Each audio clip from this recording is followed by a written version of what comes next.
Hey, American Express card members, you don't want to miss this. Now through December 31st, there's a big reason for you to shop small at local stores in your neighborhood. Learn more and enroll your eligible card today at americanexpress.com/shop small offer. Terms apply. I'm Andy Katz from ESPN, along with my co-host Seth Greenberg. On the latest edition of the ESPN College Basketball Podcast, we are going to discuss the notice of allegations at Louisville and Seth Greenberg on a tour around the country. Go to the ESPN app and click on the headphone icon to get our podcast.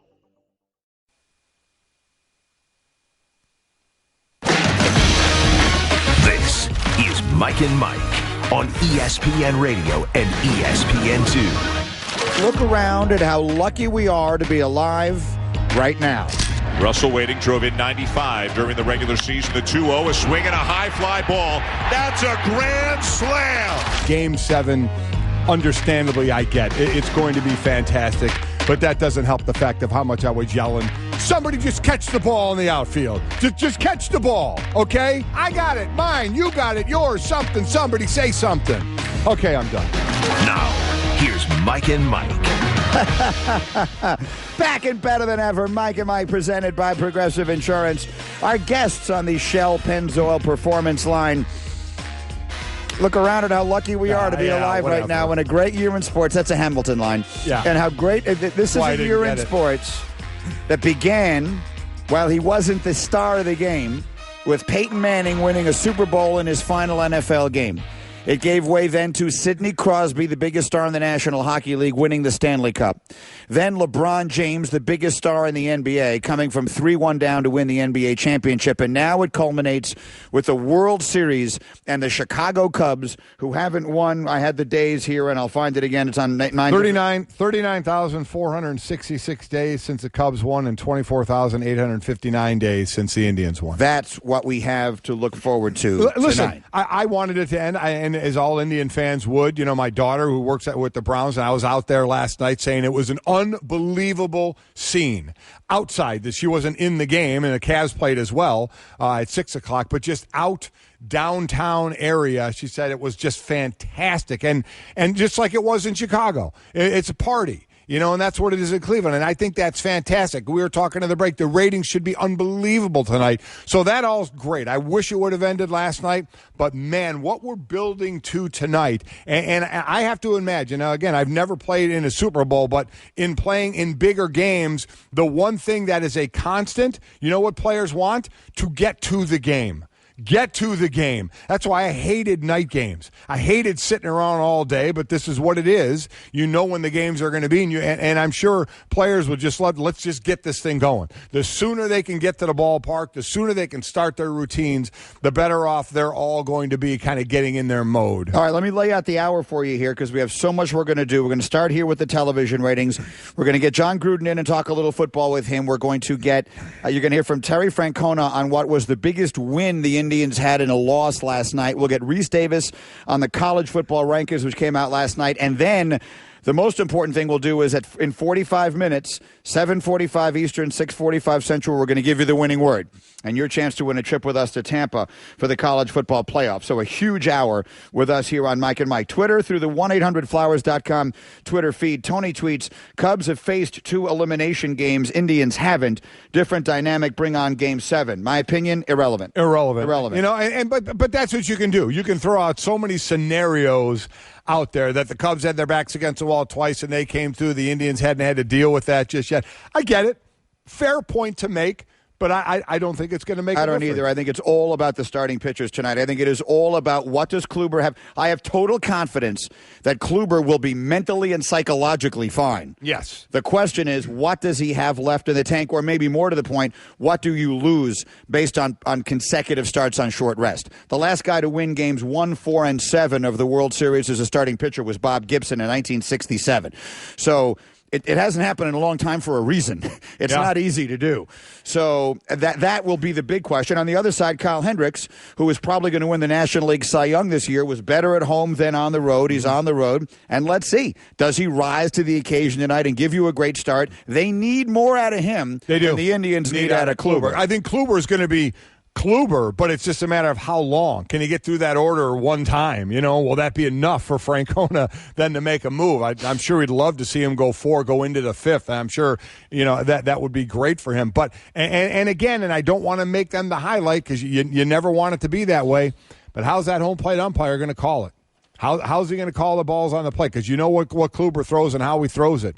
And obviously I should say both pitchers, what parts of the plate are they going to get? Are they going to get the parts that they want that are going to make them better tonight? Marley tweets at us, why are people making a big deal about Chapman pitching when John Lester is available if necessary? Hashtag Bumgarner 2014. I would not be counting on that. Do I believe that Lester will be available tonight? Yes. Lackey if you need him? Yes. Yeah. Even Arrieta, I Yeah. guess, in theory, if you need him. But that isn't the point. All these guys the Indians are going to bring into this game are accustomed to coming in relief. Exactly right. Bringing a starting pitcher in a relief circumstance is the total unknown. Yep. You never know what you're going to get. Completely agree. And you know what you're getting with Chapman. You're getting X amount of pitches with a high percentage of them over 100 miles an hour. Now, let's talk about television ratings, okay? Because someone tweeted at us, will this be the highest-rated baseball game of all time? Well, most certainly not. The highest-rated World Series game is Game 6, 1980. The Phillies won the World Series, beating the Royals. That was Mike Schmidt and Pete Rose and those guys. They averaged basically 55 million viewers. Different time then. You're not going to get that. 1980, not going to happen. You're not going to get that. The highest-rated Game 7 was 1975. That was the game after the Carlton Fisk waving it fair game. Right. You had basically 51.5 million viewers. Reds beat the Red Sox. The highest-rated World Series game since 1990 was Game 7, Twins over Braves. That's the best baseball game I ever saw. That was John Smoltz and Jack Morris. Mm-hmm. Why are you shaking your head no? That's not that game? It wasn't Smoltz. It wasn't Jack Morris against John Smoltz? It was Morris. It was Smoltz. Smoltz in 91? Yeah. It was Jack Morris against John Smoltz. It wound up going to extra innings scoreless. Oh, right. It was the best baseball game I ever saw. They had 50 million viewers. Mm-hmm. The highest-rated World Series game since 2000 was Game 7 of 2001, Diamondbacks over Yankees. That was Clemens and Schilling. Yeah, Randy Johnson came into the game. And that had just over 39 million. That can be got tonight. I think so. I think they can get that one tonight. So the most recent rating we have in this series, Game 5, because we don't have last night's rating yet, Game 5 did 23.6 million people. That was a Sunday night. It was Game 5, and it was up against Eagles-Cowboys. So I think they're going to get 40 million people I'll tonight. be interested to see what last night got. It probably didn't hold for very long, especially when it got to 7-0 the way it did. But I would be interested to see where it got. And then tonight, can it get to that best one since 2000 of 39,000? Okay. 39 million. We are Mike and Mike. We are presented by Progressive Insurance. John Gruden is ready to go. His regular visit on the Shell Pennzoil Performance Line. In just a couple of minutes, you will hear from Terry Francona on what was the biggest win of the night for the Indians in a loss last night. But first, it's time for Gruden's Groove, which is powered by Die Hard at Sears Auto Centers. And here's what I like. The staff has finally got this thing right. Don't play around. No. Don't take any chances with No. John. Just play something you know he's going to like this.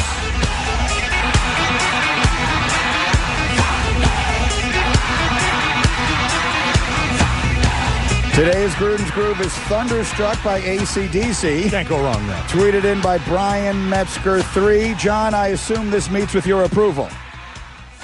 That is a great start to the morning. I just saw AC/DC with Axl Rose singing that song. If you haven't seen Axl Rose with AC/DC, get a ticket. Really? You did? I did not know that Axl was singing with them. Yeah, he's taken over for Brian Johnson. What a performance he put on in Fort Lauderdale. He sings with a rage. He kind of reminds me of the way you played, Golick. I had to play with a rage because I didn't have the talent. Introducing the new Die Hard Silver Touring Tire. Get the power of Die Hard at Sears Auto Centers. John, let's get right into it. You had the game the other night, Chicago and Minnesota, and the Vikings have got off to this magnificent 5-0 start, and all of a sudden it has started falling apart. And as you watch it, we spent most of the morning yesterday talking about their offensive line. To you, is that the biggest problem they face right now, and do you think it is overcomable going forward? Well, it is a big problem, and you have to combine that with the fact that Bradford had no offseason. He still is a novice in this system. and they don't have a lot of firepower coming out of the backfield.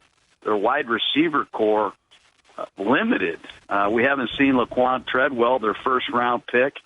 They're a work in progress, to say the least, on offense. And if their defense can't get turnovers and set them up with great field position, they're going to struggle to move the ball. That's for sure. Their defense has to be great for them to go far this year. I think that's I'm not reinventing the wheel on that one with kind of a Midland offense.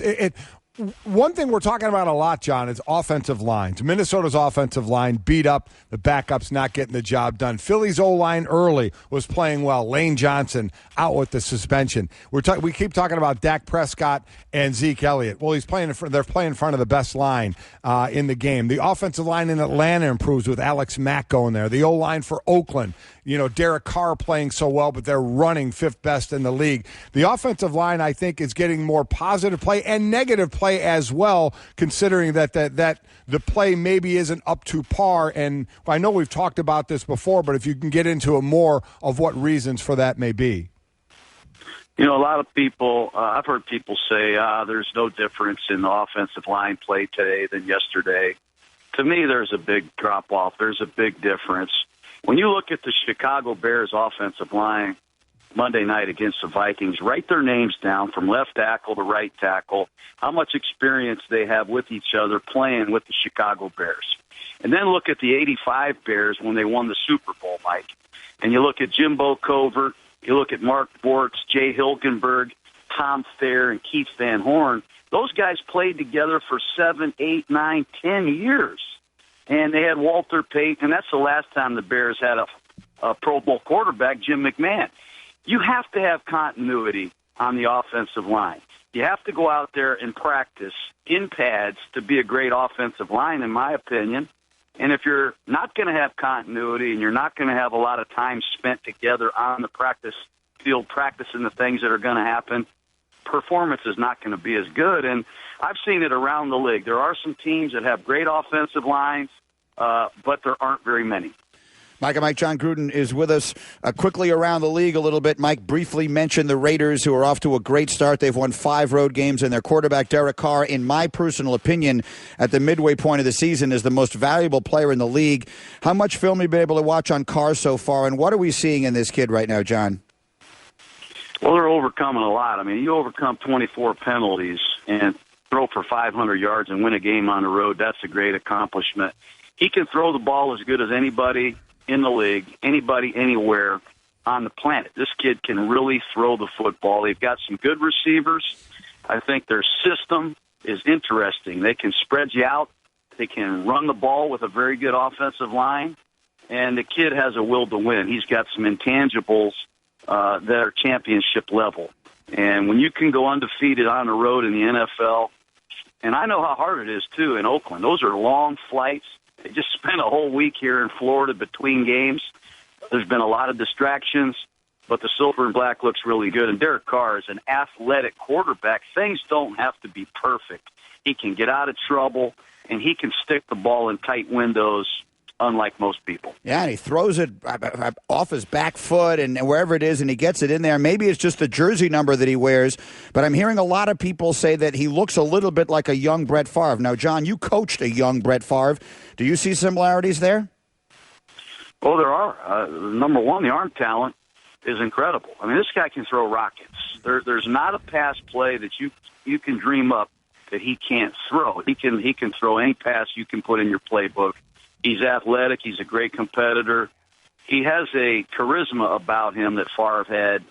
All he's got to do is stay healthy and keep it rolling, and maybe the comparison will become a reality. John, whenever we talk about the Patriots, we talk about Tom Brady, and we're usually talking about a win. But they traded an incredibly versatile athletic player in Jamie Collins to the Cleveland Browns before his money year came up. How surprised were you when you saw that, or because it's Belichick, were you not? Well, I think you get surprised just because you study Collins on tape, at least last year, and you realize what a talented player he is. I know he struggled this year. I don't know what the reason is for that, but he has not been the same player. And perhaps a lot of this has to do with looming contract status. They traded Chandler Jones to the Arizona Cardinals. Everybody's jaw hit the floor, just like Collins. But Bill Belichick is looking for guys that do it the Patriot way. I can't speak for him, but I was surprised sending a player to an 0-8 team. I'm sure that got the locker room's attention. Yeah, I'm sure it got Collins' attention as well, going to an 0-8 team, but at least he'll get paid for it next year more than he would have got in New England. Your Monday night game, Buffalo at Seattle. And with Seattle, you know, when your offense is struggling, sometimes they say the best remedy for that is go against a bad defense, which is what they did last week in playing in New Orleans, except the offense in their loss only scored one touchdown. What is the matter with the Seattle offense? You know, you can point to the offensive line. I think they started the season, believe it or not, with 5 new starters across the board on the offensive line. That goes back to what we just talked about. Very little to no continuity up front. And Russell Wilson is not the same quarterback he has been. When you look at Seattle, when they have really been rolling offensively, remember, Russell Wilson would hand the ball to Marshawn Lynch going one way, and he would fake it coming out the other. So they had the threat of Lynch one way. They had the threat of Wilson going the other way. Now they have the threat of either. They're not able to hand the ball to Lynch because he's somewhere in retirement, and Wilson is no factor. I don't even think he has 50 rushing yards. This is a man that's good for 500 to 600 to 700 a year. So it all starts there. They just don't have the threats of Wilson and Lynch, and that combination has a lot to do with the 12th man getting excited in Seattle. That's Buffalo, Seattle. That's this coming weekend on Monday Night Football. John Gruden will be there. And John, did we see you on TV at the World Series games? We were in Chicago, obviously, for the Monday Night Football. Did we see you at one of the World Series games? Well, you know, I bumped into you in the Chicago O'Hare Airport. I couldn't say hello to you because I was on the phone with Mark Gannis, my friend, who got me and Sean McDonough hooked up with third base seat tickets. And, yeah, I did go to the game. What a great atmosphere. Cannot wait for Game 7 tonight. This is going to be a memorable evening. You know, actually, why don't we finish it with that? You've coached in a Super Bowl, yeah. So I mean that's what this is. I mean, baseball, you come down to one game that makes all the difference in the world. Mike was just talking about how when he played, he hated night games because you got to sort of find a way to kill the whole day. Do you remember what the feeling was when you woke up the morning that you were going to be coaching in the winner-take-all championship game that evening?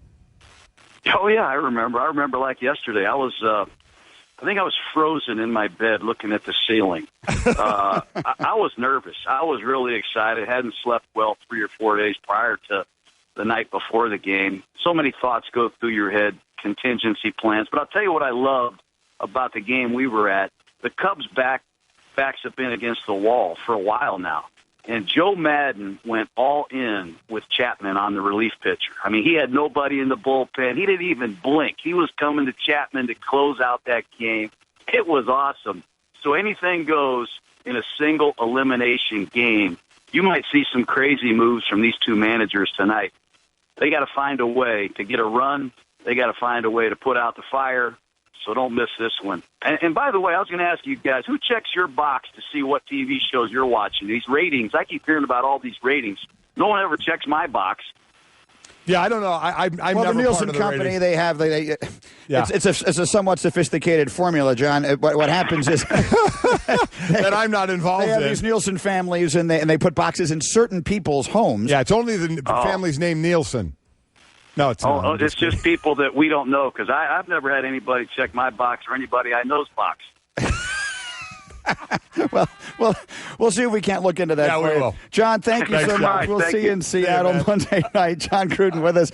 He's so funny. He's so good. But it was in the game, and I'm forgetting which game it was. It was Game 5, obviously, if he's saying that was the night that they went to Chapman right. and spent the whole evening. Yeah, it was. But just, they're showing different, and they weren't even focusing on him. It was just during the game. My wife was like, that's John Gruden. I didn't even notice it. You just whispered. For those, okay, we'll give you a little behind the curtains. Golick whispered to me during the interview, I think I saw Gruden on TV at one of the... Now, I did see him. He just referenced it. I saw him at O'Hare. Saturday morning, Stace and I were flying out. He's walking in. And, most people have probably been to O'Hare. Many people have been to O'Hare Airport. It's the busiest airport in the world. So that long corridor in Terminal 3, the American Airlines terminal, where they have they've got the W's flying all down the thing. So I'm walking one way. John is walking the other way. He's there for Monday night. He's on a cell phone. Right. and he's walking so fast. So I just said, John, we shook hands, and he just kept going.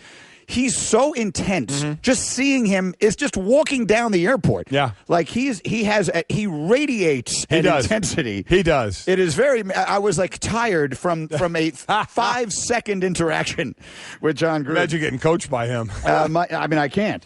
Mike and Mike presented by Progressive Insurance. In November, Progressive's giving thanks for our military service men and women by donating over 100 vehicles to veterans in need through the Keys to Progress program. You can learn more by going to progressive.com/Keys to Progress. Terrific program. He mentioned the managers. Let's hear from one of them, Terry Francona. You got to find a sort of a bright spot in what was a loss last night. Well, Francona gave you one, and it was a legitimate one. They wanted to make the game competitive enough that Madden had to go to Chapman, and that they did. The idea was you always want to win the game, but the next best thing is, and we talked about this before we even started, was try to make them use pitching even in a loss. So, we hung around enough, to at least Chapman had to pitch. You never know. Maybe that helps us.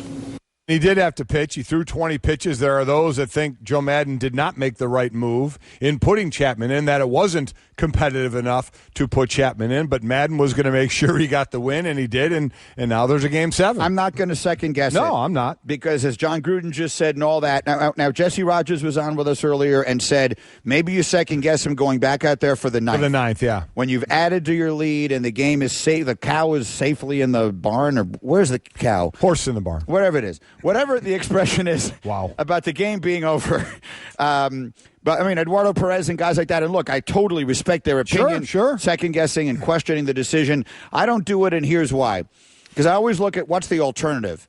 The alternative is if you somehow lose that game and you say to yourself, I could have shut the door with Chapman, you never know if you're going to need him in Game 7. What were we saying about What Buck if you have Showalter? a 5-run lead tonight? Right, and Showalter saving him for a situation that doesn't come up. And Chapman, it is all deck on hands tonight. You will still use him if you have to tonight. So I'm not going to second-guess it. To me, I understand the criticism. I'm not going to join in. Before you start, all deck on hands. We know what we're saying. We're saying it on purpose. It goes back a long time ago, so save the tweets. Yes, it started as an accident. Yes, it did. On the show, and it's now become a rule. Don't forget, winning word in this hour, 25 minutes from right now, we'll give you the word. We'll give you the ways to enter. You could be coming with us to the College Football National Championship game. Right now, a word from Dave & Buster's, where, Mike, they have everything you need to have the best experience this football season. First off, they got the best offer.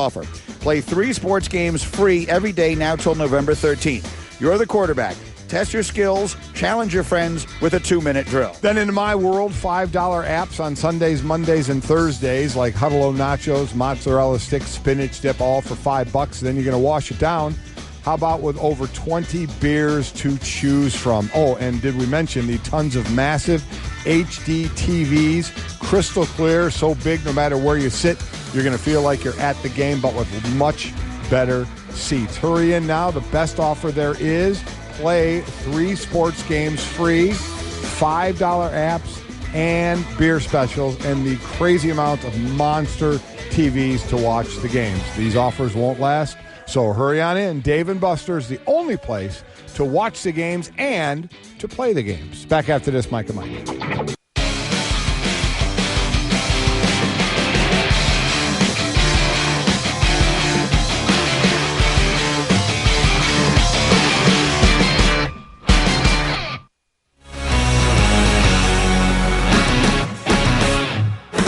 Russell waiting, drove in 95 during the regular season. The 2-0, a swing and a high fly ball. This one's hit a long way. Left center field. That's a grand slam. Russell blows it open. He's got 6 RBIs. And it's 7-0 Cubs here in the third. Addison Russell, 6 RBIs, the most in World Series history by a player facing elimination. Cubs live to fight another night. That night will be tonight. Game 7 of the World Series. You'll hear all the action right here on ESPN Radio. Temperatures in the 70s. How great is that? In Cleveland today. Wow. And at least on my app, no rain in the forecast. Now, my app is always wrong, but Yeah, that's neither here nor there. Elsewhere, Alabama, number 1 in the college football playoff rankings. No surprise, followed by Clemson, Michigan, and then the surprise, Texas A&M ahead of Washington. And finally, Tiger Woods is coming back in the Bahamas. Oh, what a place to start out. He'll return at the Hero World Challenge December 1st through the 4th in the Bahamas. If he does play, it'll be his first competitive event since August of 2015. Sports Center with Mike and Mike, brought to you by Dollar Shave Club. Right now is your chance to see why so many of us love Dollar Shave Club. If you're not a member and have never joined, you can get your first month of razors free. Just pay a couple bucks for shipping. After that, it's only a couple of bucks. Join today at dollarshaveclub.com/Mike. I'm looking at some of the Twitter here. Again, 15 minutes from right now, we'll give you the winning word and your chance to win a trip to the college football championship game. Gary tweets, I think it'll come down to the bullpens, not the starters. Zip, zip in the 5th. Go Indians. Overwhelming advantage at that point. Indians. Yep, without a doubt. The Cubs' best chance, well, look, trying to project how a baseball game is going to play out is an impossible. It's a fool's errand. But here's the best. If you're going to sort of look at it from a logical standpoint, the Cubs' best chance is that, A, they've seen Kluber twice in the last week, and B, he's pitching in consecutive short rest situations, that he isn't as sharp as he has been. You get a couple of runs off him early and play the game that way from in front. Indians, clearly, the longer the game goes and it is tied or you're in the lead, overwhelming tied or favorite. in the lead, without question. Without question. Greg, to me, this is a no-brainer, but I want to get your answer. If Kluber wins and Miller is a big contributor, who gets the MVP? Kluber wins 1-4-7. He's the MVP. Not even a discussion, right? Yep. It's not like he lucked into wins in games 1 and 4. He was totally dominant in games 1 and 4. To me, if he wins tonight, he is clearly the MVP. Jake tweets, Cavs came back from 3-1. Indians blow 3-1 lead. Sorry, Cleveland. # Cubs win. Whatever. Are you a seer now? You have a crystal ball? Huh? What? Let's over. How about that? And Ryan tweets, amazing the city of Cleveland in such a short span is again involved in a 3-1 series meltdown. Here's what I would say to the sports fans in Cleveland. And, of course, Chicago and Cleveland have a lot of history with those two cities going against each other in sports. The most epic moment maybe being Jordan over Elo in 1989. Right. But I remember when I used to work locally in Chicago, and when I was hosting talk shows when the Bulls were at their apex, I remember always saying to the fans, because I loved covering it, I loved being a part of it, but I wasn't emotionally attached to it in a way that the fans were, because I hadn't grown up and lived and died with it all of my life. I remember saying, win or lose, drink this in. I mean, this is so thrilling, it's ridiculous. As a sports fan, what more can you ask than having a day to wake up in the morning and feel the way you feel all day? Now, clearly, whoever's fans lose tonight, whichever team loses tonight, tomorrow morning the fans are going to feel awful. You're going to feel awful, but over time you're going to be happy with the way the season went. But look, how many years have you had where like it was over in May, and now you have this? I mean, this is a week you'll remember the rest of your life. Just kind of drink it in. Yeah. And again, I think they're going to get 40 million viewers tonight. I'll be very curious to see what they got last night. But I think they're going to get 40 million people watching. I think they can tonight as well. I think they can. All right, I've got a ton of numbers. I've got a whole Game 7 packet that I will break out for you in a couple of minutes here, and we'll have the winning word of the day, which is your chance to win a trip with us to the College Football National Championship game. Speaking of which, it's time for the championship drive, brought to you by Dr. Pepper and the great Reese Davis, host of College Game Day and the selection shows on Tuesday night, is with us here on Mike and Mike for a couple of minutes. Because we had a bit of a surprise last night, Reese, as Texas A&M is in at 4 and Washington is in at 5. And we know that wouldn't hold if Washington wins out. But how surprised were you with the placement for the first rankings last night, particularly where Texas A&M wound up? You know what, Mike, if you'd asked me that yesterday about 2 in the afternoon, I would have said pretty surprised. But a couple of the analysts and stuff I was reading yesterday started hinting at it. So I went back and looked at the numbers and looked at how the committee had done some things in the past, albeit they do have 3 new members this year. So I was less surprised after I started looking at strength of schedule numbers a little closer and some things that the committee had done in the past. So not as shocked as I might have been, earlier in the afternoon when it just seemed as if after the Utah win that Washington might be in the top 4.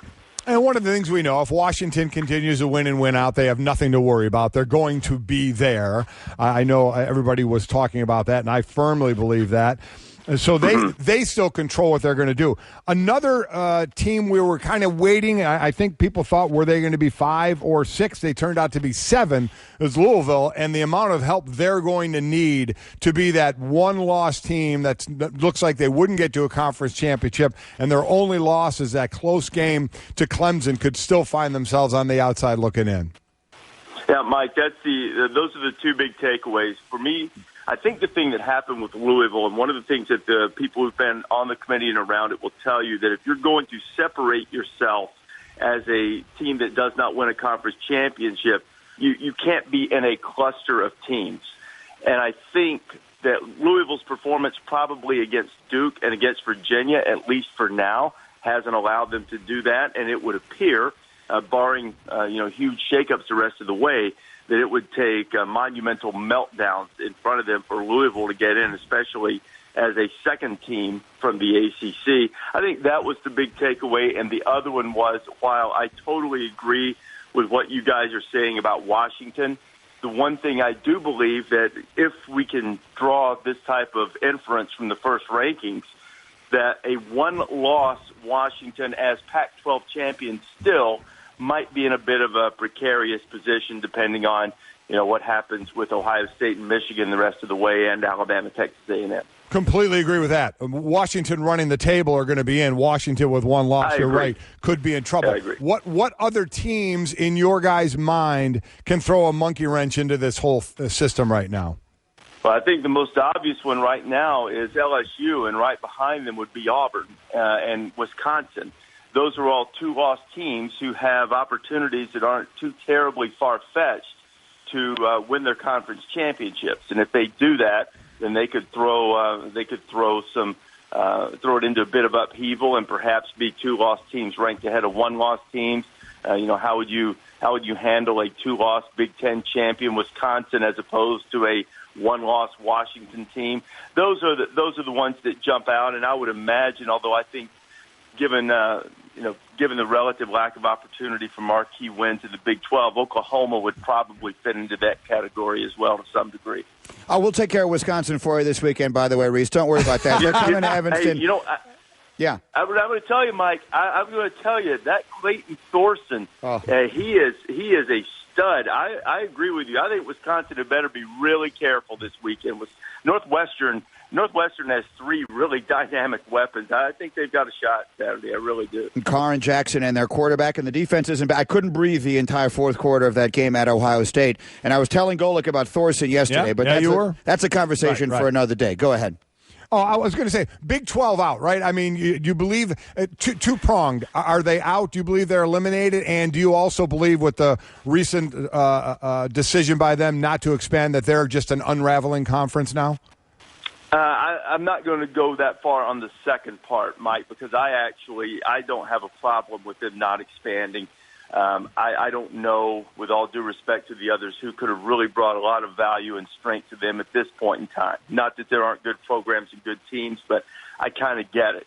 I think it's highly likely that they won't be in the playoff. I'm not going to completely rule them out because, if West Virginia were to look really impressive and win the rest of its games and you have a little bit more of a shakeup around them, it could happen, and perhaps under certain circumstances, Oklahoma. But if you were forcing me to place a wager in or out right now, I would have to take out. It's Reese Davis again. You'll see him College Game Day this weekend, every weekend, and now Tuesday nights with the selection show, the rankings that come out every single week. He gets Kirby Hocutt every, for the 6 more times. He's the chairman this year. I believe he's the AD of Texas Tech, and keeps to give. How much do you think his reasons are going to change from week to week? That's what seems to happen with the criteria with this thing going forward. I think what happens, Mike, is that there are so many factors that go into all of this that when you start trying to explain one decision, that you kind of get caught in one of two things. You either fall back on, a razor-thin margin between all of these teams. You either fall back on that, or you give a specific instance that maybe did carry the day in one decision, and somebody else looks at something else, and maybe in that room that particular reason didn't carry the day in the other decision. And I know that's frustrating to people, but it's part of the subjectivity of the process. So I imagine Kirby's going to get his share of that, over the next few weeks. But he's a good man and a tough guy, and he'll do very well, I'm sure.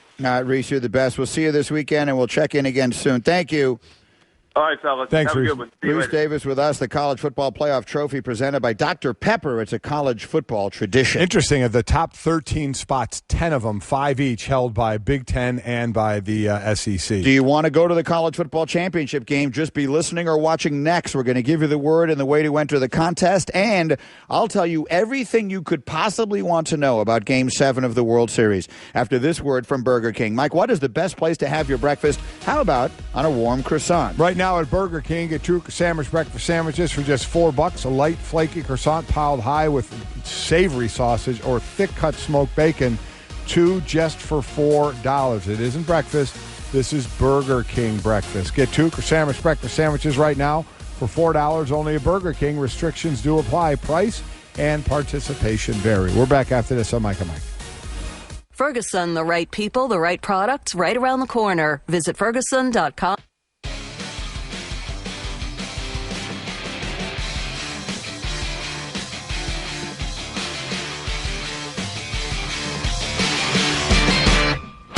Dinner with Mike and Mike is brought to you by Straight Talk Wireless. Other wireless providers say they'll cut your bill in half, but who knows what kind of coverage you're going to get. With Straight Talk Wireless, you get nationwide coverage at America's largest and most dependable 4G LTE networks, and their no-contract unlimited plan is only $45 a month. Everything you could possibly want to know about Game 7 of the World Series is a moment away. But first, this to me almost rises to the level of being a fireable offense. Okay? So we asked the staff, please make the winning word of the day as easy as you can. AutoZone is allowing us to bring a winner a day every day to the college football championship game. Yesterday we had a really easy word and we had a record number of entries. It's incredible. We get a winner, we get a guest. We're going to get 30 people coming to Tampa Bay with us. We want so many people to enter.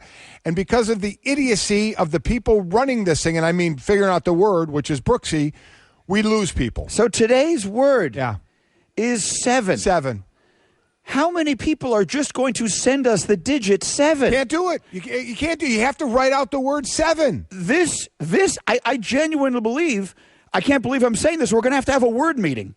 We're going to have to have a meeting where we go over how we determine a word that will not confuse people. I get it. It's simple because Brooksy is simple-minded. Okay? It's going to a Game 7. Let's make the word 7.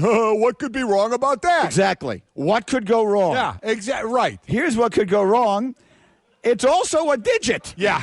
And that won't get you in the contest. Unbelievable. So I am begging you.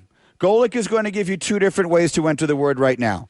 If you want to save Brooksy's job, if you want to help us overcome the obstacle that is our staff, please enter the word 7 and write it out. SEVEN. And here are the 2 ways to do it. And there's only 2 ways to do it. If you do it any other way, you will not be entered. Text the word 7 to 777 000. That only makes it worse. Oh, my God. Only makes it worse. Unbelievable. Or go online at mikesroadtothecfp.com. Again, text the word 7 to 777 000. Or enter online at mikesroadtothecfp.com. I'd slap him if he was in front of me. That lengthy pause there was brought to you by Brooksy. Yeah. It had to be there because otherwise it was too confusing. So once again, please enter today. Please, let's get a record number of people in it today so that we don't have to have a meeting today to discuss the word usage. We are clearly our biggest obstacle. No, I agree. We aren't. They are. I say we because unfortunately when Brooksy does, our names are on the show. Yeah. It's not, Brooks and Stanzik. You know what I mean? If it's Mike and Mike. That sounds like a country act, doesn't it? I'm going tonight in Nashville to see Brooks and Stanzik. So I'd have to go up and, with Stanzik up in Canada for it. One way or another. Brooks, he's killing us. All right. Anyway, you could be on the road with us to the national championship game. Our word of the day, get in the zone with AutoZone. Again, thanks to AutoZone for helping us do this. We got 15 winners, each with a guest. It's going to be a fabulous trip. Unfortunately, the word is ridiculous. Okay, here we go. A Game 7. I got a packet. I got a Game 7 packet. The Indians lost their only winner-take-all World Series game. That was to the Marlins in 1997. The Cubs lost their only winner-take-all World Series game. That was to the Tigers in 1945. And I can tell you about that game. It was October 10th. The Tigers won 9-3. The Tigers scored 5 runs in the first. Listen to this. Cubs starter Hank Barrowe didn't record an out. But you can't really blame him because he had started and lost Game 5, then pitched 4 innings of relief in Game 6. Wow. And he was their starter in Game 7. League MVP Hal Newhouser went the distance with 10 strikeouts. Catcher Paul Richards had 4 RBIs. I've got a variety of records. We all know that Corey Kluber is trying to become the first pitcher to win 3 starts in the World Series since Mickey Lolich. Bob Gibson is the last pitcher to win 1, 4, and 7 in the World Series. But here's what I really like. The all-time winner-take-all Game 7 records. So, Mike, I'll let you read some of these. Most home runs in a Game 7. The record is 2, and it's shared by several different players. The first of them is Yogi Berra. You see that sheet? I got it. Yep. Yogi Berra, Jason Giambi, Johnny Damon. So these are winner-take-all Game 7s, not just 7. World Series. Right. So the only one to do it in a World Series is Yogi Berra, 1956. Most RBIs in a Game 7? Johnny Damon, 2004 ALCS. Against the Yankees, then wound up on the Yankees. Remember, Addison Russell had 6 RBIs yesterday. Most hits in a Game 7. Now we're going to get some names that you know and some that you'll enjoy. This is fantastic. So most hits in Game 7 is 4, and the names you'll know, Willie Stargell, George Brett, Yadier Molina in 2012. And then you go to the 1925 World Series and Max Carey in the 1934 World Series. Ripper Collins. Ripper Collins. That's a great name. Most career Game 7 wins. Bob Gibson has 2 of them, 1964 and 1967. Most managerial wins in Game 7s are a total of 3 with Bobby Cox, Casey Stengel, and Tony La Russa. This is uncharted territory for a lot of the players who'll be out there tonight. I think they're going to get 40 million viewers. I do too. And this is going to be the most viewed baseball game in 30 years or something like that. Good for them. Good for baseball. They deserve it. They've had a great postseason. This has been a great series. Bring on Game 7. Can you call me Ripper? Ripper Golick. And who am I, Pud Galvin? Pretty much. Pretty much tells the story of the show. You pretty much called that one. We'll be right back. Rocket Mortgage by Quicken Loans proudly supports Mike and Mike. Rocket Mortgage brings the mortgage process into the 21st century. Forget about digging through stacks of paperwork. This completely online process lets you safely share your bank statements and pay stubs with a touch of a button. Using your phone or tablet, you can get approved for purchase or refinance in just a few minutes. Get a custom mortgage solution at your own pace, whenever and wherever you want. So if you're looking to refinance or buy a home, check out Rocket Mortgage today at quickenloans.com/Mikes. Equal housing lender licensed in all 50 states. NMLSconsumeraccess.org number 3030. College football lives here. After a 1-3 start, USC has won 4 straight and have their sights set on defending their Pac-12 South title. Slash back at the 5, touchdown, Trojans. Up next, Oregon comes to the Coliseum, averaging over 40 points per game. Sudden change, big play for the Ducks, they take over. Coverage begins Saturday at 6:30 Eastern on ESPN Radio, presented by Dr. Pepper. Oregon brings an offense averaging over 40 points per game into the Coliseum to face the red-hot USC Trojans. Coverage begins Saturday at 6:30 Eastern on ESPN Radio, presented by Dr. Pepper.